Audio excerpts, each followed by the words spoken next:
Hi there, I'm Alex, and today I'm going to be kind of talking about the application part of our nonverbal communication project.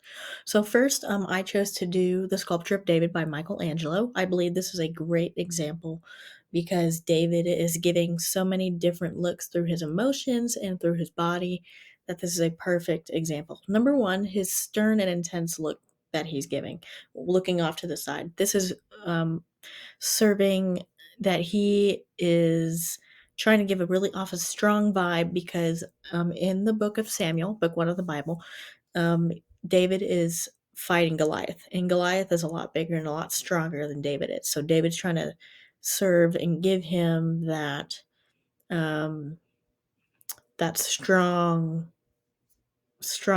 will. Two, he is nude, so he is giving the showing off his vulnerability. I think this is really important because not only are you giving such a strong look, but you're also giving a look of vulnerability and poise and beauty. And lastly, he is fighting Goliath. So Goliath is this big, huge guy, and the sculpture of David, he is also showing a look of kind of intimidation and nervousness, which goes along with the vulnerability aspect of this. And this is super important because he's trying to display courage that, he can do this and that he can win, that he can defeat Goliath. And he's giving so many different emotions in so many different ways, which I think is really important, not only for this example, but also for our society. Because as a society, we do this all the time.